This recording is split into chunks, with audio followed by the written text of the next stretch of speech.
그 비교 방식 거래사례 비교법에 422쪽에 장단점을 좀 보십시오.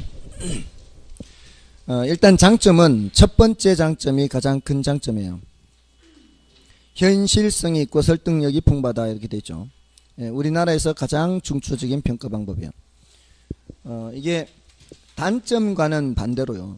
단점은 가장 큰 단점은 4번이거든요. 부동산의 가치는 장래 기대되는 편익의 현재 가치라는 점에서 과거 사례 가격이 현재 시장 가치 기준이 되는 것은 이론적으로 불합리하다 이렇게 돼 있죠. 자, 우리가 물건의 특히 내구재의 가치를 평가할 때는 사실 지나간 건 소용이 없습니다. 앞으로 얼마의 편익을 가져다 주느냐 이게 중요한 것이죠. 근데 그럼 이제 그런 방법이라면 앞으로 가져다 줄 그 편익을 봐야 되지, 과거에 거래된 다른 사례의 가격을 본다는 것은 이론적으로 맞지 않습니다. 과거에 그랬던 것이지 앞으로도 그런다는 보장은 없죠. 그 거제 같은 지역의 부동산 보면 딱 맞아떨어지는 겁니다. 이게 그전에는 괜찮게 높은 가격에 거래됐다 할지라도 앞으로도 그렇게 받을 수 있냐 이 말이죠. 근데 거래사례비교법은 과거를 보는 방법이란 말이에요. 미래를 보는 방법이 아니고. 근데 이제 이론적으로는 아주 문제가 많아요. 그럼에도 불구하고 자, 최근 사례인 경우에는 사람들이 야, 얼마 전에 거래됐는데 옆에 이게 이렇게 하게 거래됐다. 당신 것도 비슷한데 이 정도면 너 할 말 없지 않냐. 설득력이 풍부하다는 거죠. 그리고 감정평가사들이 책임 회피하기도 제일 좋아요. 거래사례비교법은 비교해서 이 정도 나왔으니까 이렇게 된다. 그래서 가장 중추적인 평가 방법이다. 이렇게 얘기를 할 수가 있어요. 자, 이제 그 다음에 이제 그 한 개씩 그렇게 하되 다만 단점에는 3번과 같은 단점도 있어요. 3번과 같은 단점도 있으니까 그 부동산 경기가 극단적인 호불항의 경우에는 사례 가격의 신뢰도가 약합니다. 그러니까 그 단기적으로 가격이 왜곡되는 경우 있지 않습니까? 단기적으로 가격이 왜곡되는 경우에는 별로 좋은 방법이 아니라는 거죠. 거래사례비교법이. 자, 이제 이론적인 부분이에요. 자, 여기 이론적인 부분, 얘는 뭐 별로 할 거 없어요. 이제 여기서 거래사례비교법에서 두 가지만 하면 돼요. 두 가지. 하나는 사례 선택 기준이라는 게 있어요. 자, 하나는 사례 정상화인데 이게 항목별로 있기는 해도요, 원리가 똑같고요. 사실 이거는 계산하는 데 많이 필요해요. 계산. 이론적인 것은 여기밖에 없어요. 사례 선택 기준. 지금 우리가 조금 아까 이게 제가 요 사례 가격을 말씀을 드릴 때 어떻게 했어요? 대상 물건과 가치 형성 요인이 같거나 비슷한 거래 사례와 비교해서 이렇게 했잖아요. 그럼 비슷한 해야 돼요. 같거나 비슷한. 그 같거나 비슷한 물건이어야 되는데 그 뒤를 보고 판단하는 거예요. 뒤를 보고.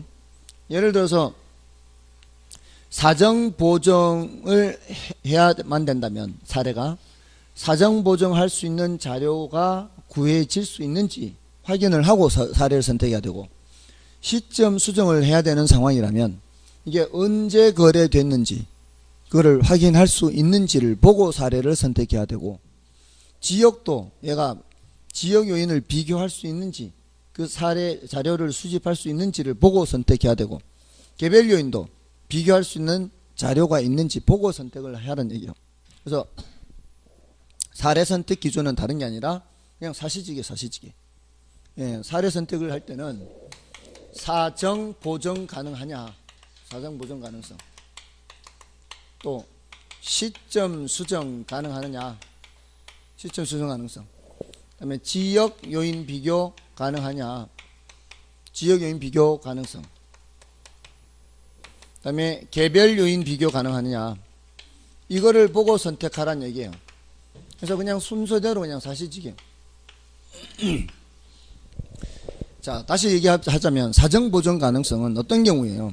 사례가 사정이 개입되어 있는 사례일 때, 사례가 사정이 개입되어 있는 사례라면은 그 사정을 보정할 수 있는 그런 사례를 선택해야 돼요. 예를 들어 뭐 이민을 간다고 급매로 내놨어요. 자, 그래서 급매로 내놓은 건 알겠는데 얼마나 싸게 내놨는지는 확인이 안 돼. 그러면은 사례로 선택할 수가 없다는 거죠. 예. 다음에 시점 수정 가능성, 이것도 마찬가지예요. 이거는 아니 2억에 거래된 거는 확인이 됐어요. 2억에 거래된 거는 확인이 됐는데 언제 거래됐는지를 확인할 수가 없어요. 그럼 선택하면 안 되는 거죠. 시점 수정을 못하니까. 예, 그리고 이거는 이런 의미도 갖고 있어요. 시점의 유사성이라는 의미도 있어요. 석 달 전에 거래된 것도 있고 6개월 전에 거래된 것도 있다면 가능한 한 최근에 거래된 것이 더 좋다는 거예요. 그 다음에 지역요인 비교 가능성은 위치 유사성이라고 해요. 위치 유사성. 자, 여기서 말하는 위치는 넓은 의미의 위치예요. 지역이 비슷해야 된다 이 말이에요. 지역이 비슷해야 돼. 이 소리 뭔 소리인가 하면 이런 거예요. 제가 저기 익산이죠. 익산에 삼양라면 공장이 있는 거 아십니까? 익산에 삼양라면 공장이 있어요. 몇 공장인가 뭐 이게 있어요. 1공장, 2공장 뭐 이 공장이 있는데 거기를 지나가는데 무심코 그런 생각이 들어요. 저기가 용도 지역이 어딜까? 저 삼양라면 공장 땅값이 얼마 갈까? 궁금한 거예요. 그래서 지난번에 루리스 알려드렸잖아요. 루리스 앱 어플리케이션. 요거를 실행을 해가지고 루리스를 실행해서 그 지도가 있잖아. 지도 있으니까 그 삼양라면 공장 그 위치를 딱 터치를 하면은 보라색으로 이렇게 바뀌거든요. 예, 보라색으로 바뀌고 그 이제 토지 이용 규제를 터치를 하면은 그러면은 용도 지역, 용도 지구, 용도 구역, 개별 공시지가 쫙 떠요. 예, 그런 어플리케이션이 있어요. 예, 근데 거기가 공업 지역이 아니고 자연 녹지 지역이에요. 자연 녹지 지역 안에 공장이 있는 거예요. 자연 녹지 지역 안에. 그러니까 자연 녹지 지역 안에 집이 있을 수도 있고, 자연 녹지 지역 안에 점포가 있을 수도 있고, 자연 녹지 지역 안에 공장이 있을 수도 있다는 거죠. 자연 녹지 지역이라 해서 아무것도 못하는 건 아니잖아요. 자, 그러면 그 물건을 만약에 매물로 내놨는데 평가를 해야 된다. 감정평가사가 평가를 해야 된다면 그거하고 비슷한 다른 사례를 가져오거나 또는 토지를 평가할 때는 표준지를 가져오거나 해야 될 거 아니에요. 그러면은 그 사례나 표준지가 공업지역에 있는 공장용지면 될까요? 공업지역에 있는 공장용지면 안 돼요. 땅값이 차이가 많이 나잖아요. 자연녹지 지역하고 공업지역은 땅값이 차이가 많이 나기 때문에 사례나 표준지를 선정을 할 때도 어디에 걸 선택해야 돼요? 자연녹지 지역 안에 있는 걸 선택해야 돼요. 특히 공시지가 기준법에서는 도시지역에서는 반드시 같아야 돼요. 반드시 대상 부동산이 자연녹지 지역 안에 있다 그러면 비교 표준지도 자연녹지 지역 안에 있어야 돼요. 대상 부동산이 공업지역에 있다 그러면 사례도 공업지역에 있어야 돼요. 반드시. 자, 그게 이제 지역유인 비교 가능성이 위치의 유사성을 의미하는 게 바로 그런 의미예요.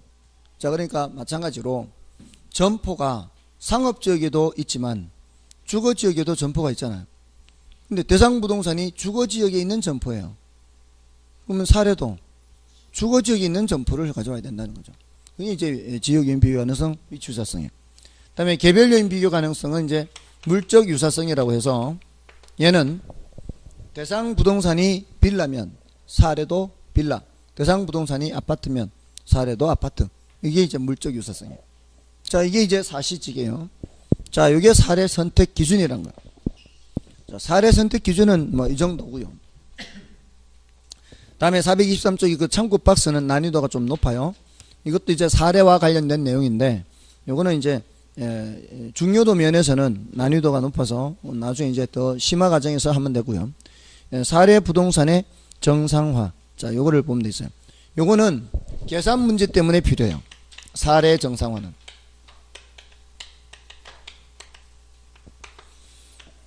계산 문제 때문에 필요한 겁니다. 자, 정상화를 하는데 제일 먼저 사정보정이라는 게 있죠. 자, 사정보정이라는 거는 특별한 사정이 개입되어 있는 사례의 경우라면 사정이 개입되어 있지 않는 상태로 수정을 해줘야 되죠. 그렇게 하는 거를 사정보정이라 하고, 자, 이렇게 사정보정치를 계산을 해야 되는데 거기 지금 빠져있죠. 사정보정치는 해서 여기 사례분의 대상이 빠져 있어요. 100 플러스 마이너스 알파 분의 100 플러스 마이너스 베타 이렇게 여기에 빠져 있습니다. 사례분의 대상. 자, 이거는 이런 겁니다. 사례가 금매로 인해 정상가 대비 20% 저가로 거래됐어요. 1억에 거래됐어요. 자, 그럼 정상적으로 거래됐다면 1억보다 더 비싸게 거래됐겠죠. 자, 지금 여기가 1억이란 말이에요. 이게 1억. 자, 그러면 사정 보정을 하게 되면은 금액이 1억보다 더 커야 되겠죠. 자, 그 숫자, 곱하는 숫자를 사정 보정치라 그래요. 자, 그러면은 1보다 큰 수를 곱해야 되겠죠. 1보다 큰 수를 구해서 곱해야 되는데 1보다 큰 수를 구하는 방법은 두 가지예요. 하나는 분자를 키우는 방법이 있고요. 분모를 낮추는 방법이 있어요. 그러면 이제 1보다 크게 되겠죠. 그죠? 그럼 분자 숫자를 바꾸느냐, 분모 숫자를 바꾸느냐, 1보다 큰 수를 만드는 방법. 자, 근데 여기서 사례가 그랬죠. 사례가 주어가 사례죠. 그러면 사례 숫자를 바꾸는 거예요. 그래서 100분의 100을 기준으로 잡되 사례가 하면은 사례 숫자 분모를 바꿔야 돼요. 분자는 그대로 두고. 그러면 20% 저가 했잖아요. 20% 빼라 이 말이에요. 그럼 80분의 100 됐죠.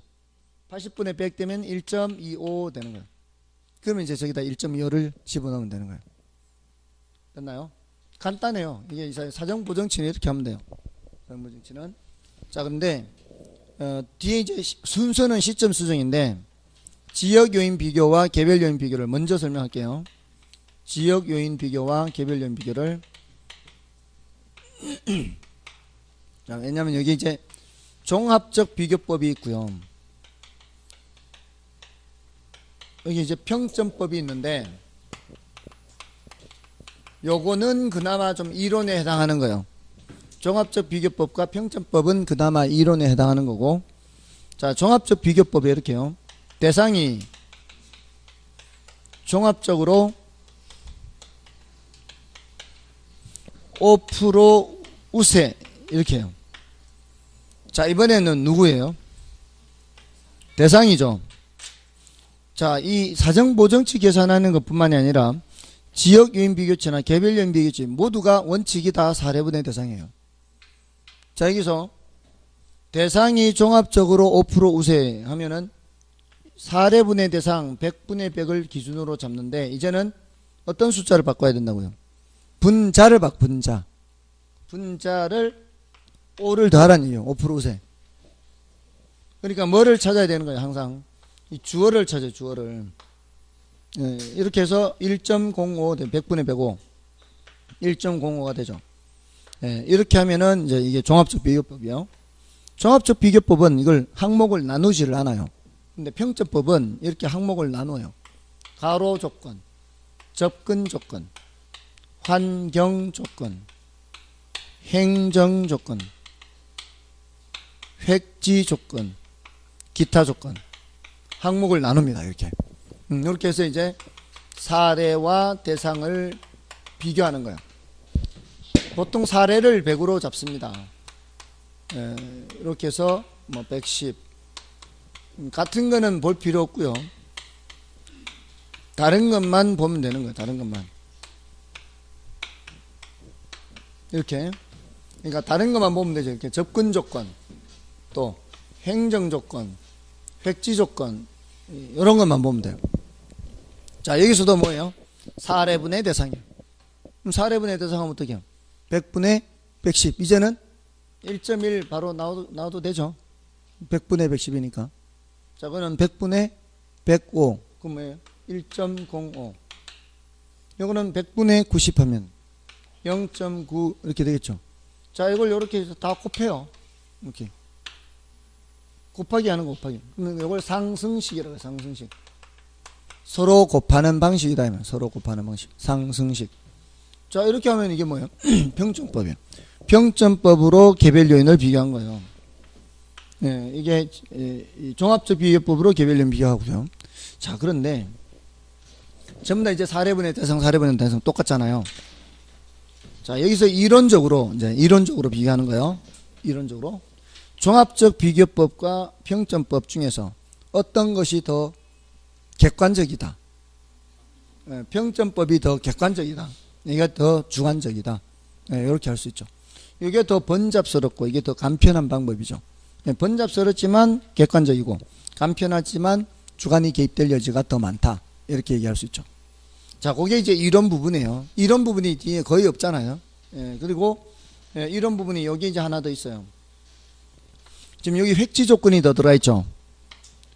획지 조건이 더 들어가 있는 거는 이게 개별 요인을 비교하고 있다란 뜻이에요.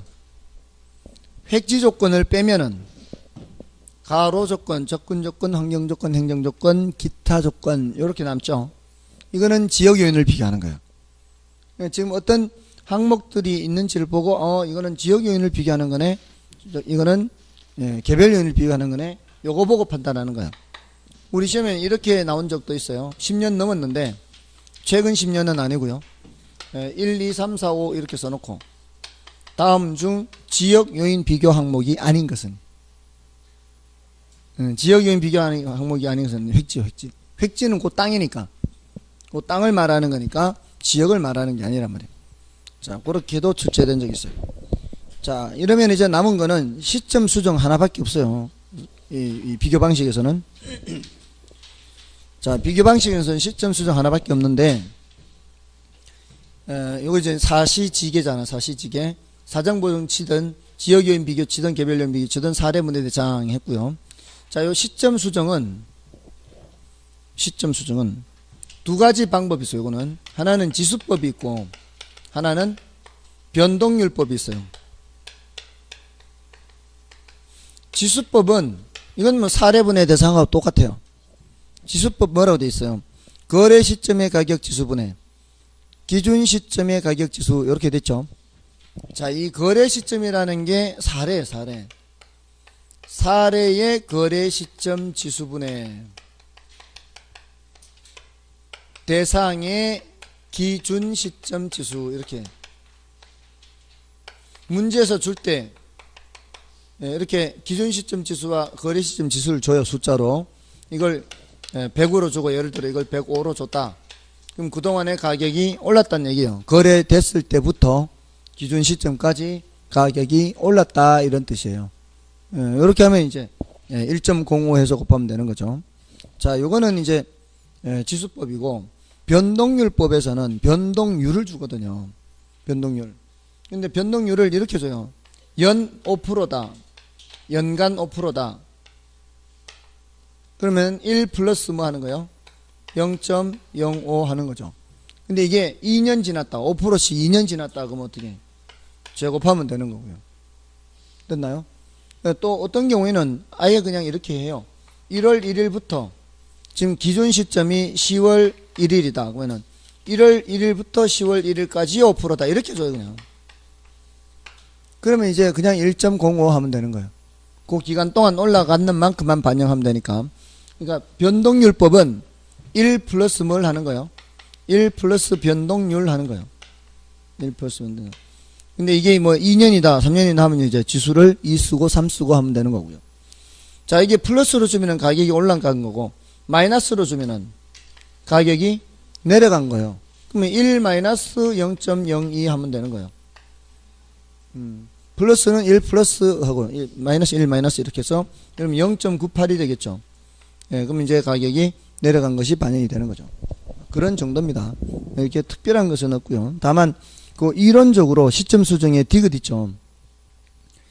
시점 수정의 디귿을 보시면 시점 수정을 완료한 후의 가격은 사례 부동산의 기준 시점 가격이 된다. 이렇게 돼 있죠.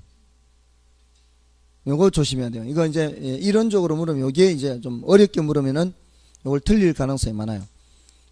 시점 수정을 완료한 후의 가격은 대상 부동산이 아니에요. 사례 부동산, 사례 부동산. 대상 부동산의 기준 시점 가격이 되려면 여기까지 완료가 돼야 돼요. 여기 끝까지 와야 돼요. 끝까지 와야 대상 부동산의 기준 시점 가액이 되는 거예요. 여기까지 와서 계산된 거는 누구의 가격이요? 아직은 사례의 가격, 사례. 아직 수정이 안 됐기 때문에. 여기까지 온 건 사례 가격이에요. 자, 이렇게 하면 이제 거래 사례 비교법이 되는 거예요. 자, 그러면은 자, 정리를 해보면, 정리해 볼게요. 아까 자, 원가 방식에서 원가법은 뭐하고 뭐였어요? 재조달 원가하고 뭐였어요? 감가 수정, 이 두 가지였죠. 자, 여기에 몇 가지? 재조달 원가에 세 가지. 감가 수정에서 세 가지. 재조달 원가에서는 뜻이 뭐예요?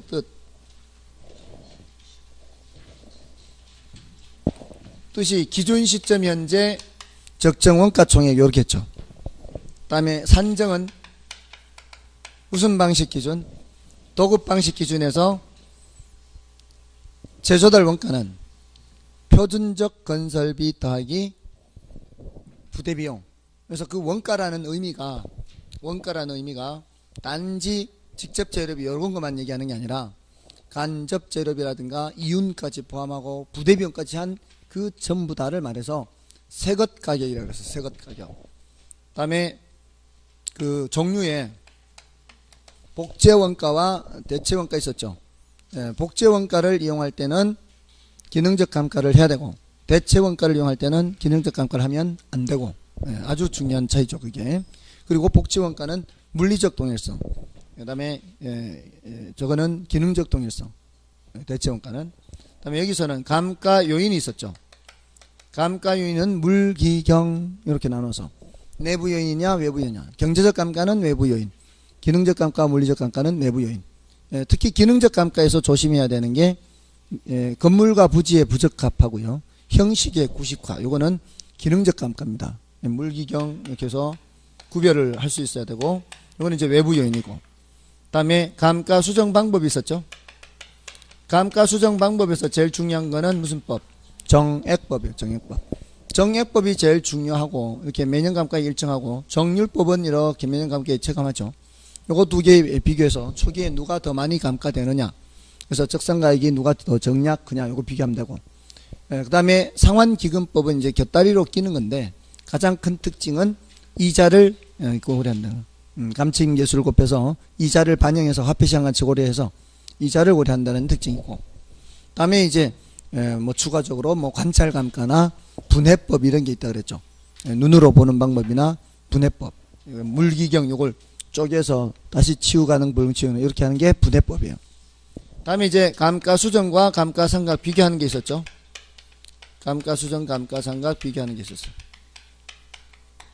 자, 요거는 감정평가에서 쓰는 말이고, 요거는 기업회계에서 쓰는 말이고, 요거는 경제적 가치 판정하는 거고, 요거는 원가를 배분하는 거고, 요거는 재조달 원가를 기초로 하고, 요거는 취득 원가를 기초로 하고. 여기는 뭔가가 적용이 잘 돼요. 토지에도 적용되고, 관찰감가 적용되고, 경제적 감가도 적용되는데 이쪽은 안 돼요. 조금 비교하는 거고요, 원가법에서. 그 다음에 거사비에서 거사비에서는 이제 사례 가격 곱하기 사시지기 해야 되잖아요. 사례 가격에서부터 수정작업 사시지계를 해야 되는데, 경우에 따라 면적 비교. 여기서 이제 사례 선택 기준이 있었죠. 사례 선택 기준. 사는 사정 보정 가능성, 시점 수정 가능성, 지역 요인 비교 가능성, 개별 요인 비교 가능성. 요걸 보고 선택하라는 얘기죠. 요걸 봐서 수정할 수 있는 자료가 구해질 수 있는 그런 사례를 선택해야 되고요. 그 다음에 사례 정상화에서는 원칙이 무엇분의 뭐다? 원칙 사례분의 대상이다. 근데 수정할 때 뭐를 찾아야 돼요? 주어를 찾아야 주어. 사례가 어떠하다, 대상이 어떠하다, 이렇게 주어를 찾아야 돼요. 다만 이제 지역 요인 비교와 개별 요인 비교할 때 이때는 종합적 비교법이 있고 평점법이 있는데 어떤 것이 더 객관적이다?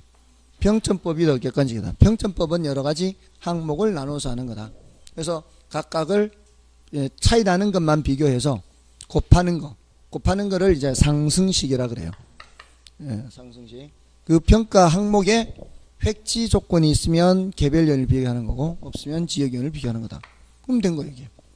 그러니까 이 비교 방식은 제일 분량이 적어요. 여기는 좀 많죠, 여기가. 그다음에 마지막 이제 수익 방식, 수익환원법이에요. 수익환원법은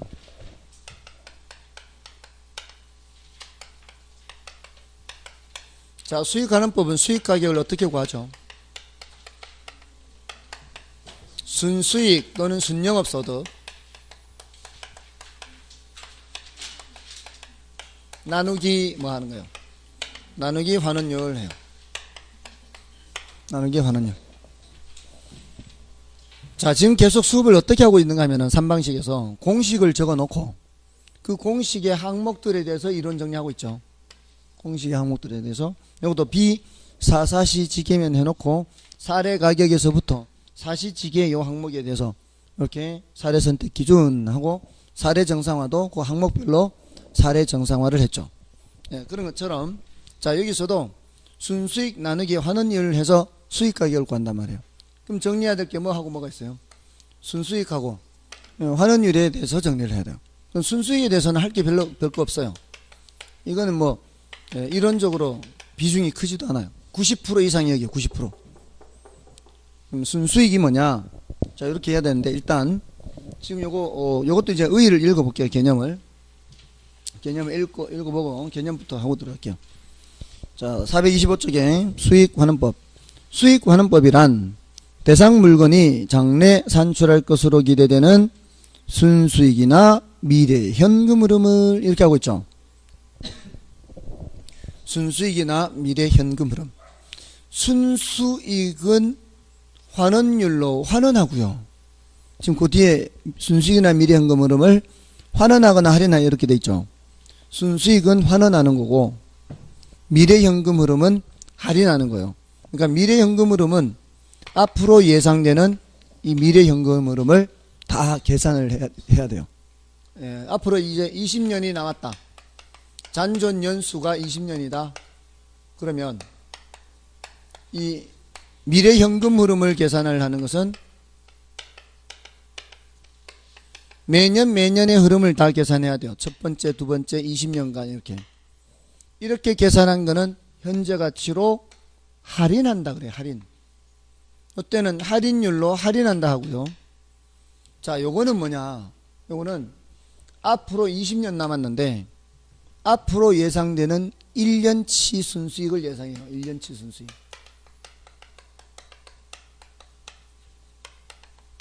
앞으로 1년치 순수익을 예상한 후에 남은 그 19년 동안은 똑같다라고 가정을 해요. 똑같은 금액이 들어온다라고 가정을 해버려요. 그러니까 이 방법 중에 어떤 게 더 난이도가 높겠어요? 이게 더 난이도가 높겠죠. 이거는 첫 번째 것만 계산한 후에 그냥 똑같다라고 이제 가정을 해버리니까. 대신 요거는 이 1년치 순수익을 계산을 할 때 어쩌다 발생하는 순수익이 들어가면 돼요, 안 돼요? 안 돼요. 어쩌다 발생하는 순수익이 들어가면 안 돼요. 왜냐하면은 첫 번째 연도에 어쩌다 발생하는 것이 들어가 버리면 계속 어쩌다 발생하는 것이 들어가 버리게 되는 꼴이 되어버려. 그러니까 이 순수익을 예상할 때는 안정적으로 발생하는 순수익이 들어가야 돼요. 그래서 뒤에 순수익에서 이제 이론 정리할 때 순수익의 요건하고 주의할 점 있어요. 주의할 점, 유의할 점. 이 두 개만 하면 되는데 순수익은 요건에서 안정적으로 발생하는 순수익이라 해야 돼요. 자, 그런 식으로 연결돼요. 자, 아무튼 얘는 조금은 더 쉽고 얘는 좀 더 어려운 방법이에요. 그래서 얘는 우리 시험에서 한 번 나왔어요. 한 번. 10년 동안. 한 번 나왔기 때문에 난이도 높은 거는 패스. 얘는 할인연금 수지 분석법. 이걸 할인연금 수지 분석법이라고 하고요. 요거를 직접 환원법이라고 해요. 우리는 그래서 직접 환원법에 대해서만 집중적으로 하는 겁니다. 그리고 그 중에서도 환원율에 대해서 집중적으로 해요. 자, 그래서 그 개념에서 다시 확인하면은 순수익하고 짝짓기 하는 건 뭐고요? 순수익이나 미래현금 흐름에서 환원하고 순수익하고 짝짓기하고 미래현금 흐름하고 할인하고 짝짓기 하는 겁니다. 됐죠? 우리 시험에서는 그 할인 자리를 괄호로 해놓고 질문한 적도 있어요. 괄호 속에 적당한 용어는 이렇게. 다음에 넘어가셔서 수익환원법의 중요한 구성 요소로는 순수익 환원율, 수익 환원 방법을 둘 수 있는데 이를 수익환원법의 3요소라 그래요. 수익환원법의 3요소가 뭐다? 순수익, 환원율, 수익 환원 방법. 다음에 그 밑에 이제 공식은 이제 수익가격 공식이고요. 자, 밑에 직접 환원법과 할인 현금 수지 분석법 나오죠. 우리는 지금 직접 환원법을 위주로 보되 전통적인 소득 환원법 그걸 보는 거예요. 기억을 위주로 보는 거예요. 자녀 환원법은 안 보는 겁니다. 일단은 패스. 일단 그런 것들은 출제 비중이 낮기 때문에 그리고 난이도는 높기 때문에 나중에 한다 생각하시면 되고요. 다음에 오른쪽 페이지 할인연금 수지 분석법도 마찬가지. 이거는 10분의 1에 해당하는 거다. 넘어가시고요. 그 다음에 이제 장단점에 여기서도 하나씩은 체크해요. 하나씩은. 기억에 부동산의 가치를 장래 기대이익의 현재값이라고 정의하는 경우 이론에 가장 부합하는 방법이야. 그러니까 이론적으로는 얘가 제일 좋아요. 근데 문제가 뭘까요? 이론적으로 제일 좋은데 미래를 어떻게 예측하겠어요? 말은 쉽지. 말은 장래 기대되는 편익의 현재값이 같이 하니까 앞으로 발생하는 수익을 보고 평가한다. 그렇지만 어렵다는 얘기죠. 그 다음에 단점은 수익이 없는 부동산에는 적용이 불가능한 이건 뭐 당연한 얘기고요. 니은의 단점이 더 중요하죠. 수익의 차이가 없는 부동산의 경우 신축 건물과 기존 건물의 가격에 차이가 없을 수도 있다는 겁니다. 신구 구별을 안 한다는 얘기예요. 수익만 같으면 가치가 같다 이렇게 보는 건데 근데 사실 신축 새거하고 낡은 거는 분명히 가치 차이가 있을 수 있잖아요. 근데 이제 그걸 구별을 못 하는 거예요. 자, 이제 순수익만 하고 좀 쉬고요. 순수익은 순수익이란 부동산으로부터 발생하는 총수익에서 그 수익을 발생시키는 데 소요되는 비용을 공제한 금액이고요. 일반적으로 연간을 기준으로 산정합니다. 자, 그래서 이 순수익에서 기억해야 될 건 이 두 가지예요. 요건하고 주의할 점. 자, 이 요건은 뭔가 하면은 그 나와 있죠. 그 바로 밑에 통상의 이용 능력과 방법으로 얻어지는 수익이라 해야 되고 수익은 계속적 규칙적으로 발생하는 것이라 해야 되고 안전하고 확실하게 발생 합리적 합법적으로 발생 그 요건이 왜 들어가겠어요? 조금 전에 얘기했잖아요. 잔존 연수가 20년이면 앞으로 몇 년치 계산해서 1년치만 계산해서 남은 기간은 똑같다라고 가정을 한다 그랬잖아요. 그럼 그 첫 해에 순수익 계산할 때 어쩌다 발생하는 거 들어가면 안 된다 그랬잖아요. 그러니까 안전하고 확실하게 합리적 합법적으로 계속적 규칙적으로 통상의 이용 능력과 방법으로 그렇게 발생하는 순수익이라 해야 되나 이 말이죠. 예외적으로 발생하는 순수익이 들어가면 안 된다 이 말이죠. 됐나요? 자, 예외적으로 발생하는 순수익 들어가면 안 돼요. 그래서 요건이 있고요. 다음에 그 순수익의 산정에서는 우리는 2번 위주로 하는 거 2번 임대용 부동산 총 임대 수입 빼기 필요 재경비 이렇게 하든가 아니면 그 옆에다가 가유순전을 써놔도 돼요. 그러니까 그건 여기서는 따로 안 해도 된다 이 말입니다. 따로 안 해도 되고 다만 자녀법이라는 게 있다라는 정도만 해두세요. 자녀법. 자, 이건 지난주에 수익 배분의 원칙 했잖아요. 아까 수익 배분의 원칙 하면은 말은 글자는 수익 배분 이렇게 돼 있지만 나는 생각할 때 뭘 생각해야 된다고 했어요. 생산 요소한테 배분하는데 최종적으로는 토지한테 배분된다 했잖아요. 그 토지 자녀법이에요. 그러니까 토지한테 최종적으로 수익이 배분되는 거예요. 자, 그런 식으로 순수익을 계산할 수도 있다는 거예요. 그러니까 토지 순수익을 계산할 때 다른 생산 요소한테 다 주고 누구한테 남는다. 토지한테 남는다. 그렇게 하는 게 있다는 정도지 이거 뭐 중요한 것은 아니에요. 그 다음에 순수익 산정 시 유의할 점 있죠. 자, 요거는 조심해야 돼요. 그러니까 순수익에 대해서는 요 두 가지예요. 결국 기억할 게 요건은 안정적으로 발생하는 것이어야 된다. 안정적으로 발생. 안정적으로 발생해야 되는 이유는 바로 요것 때문에요. 1년치 순수익을 예상해서 남은 기간 같기 때문에. 근데 주의할 점은 뭔가 하면은 첫 번째 줄에 있어요. 순수익은 장래 발생할 수익을 기초로 해요. 장래 발생할 수익을 기초로 하기 때문에 과거의 순수익을 그대로 적용해서 안 돼요. 현재 거 해도 안 돼요. 장래입니다. 장래. 장래 발생할 수익을 기초로 한다. 이게 키워드입니다. 자, 그게 이제 순수익에 대해서 기억할 내용이고요.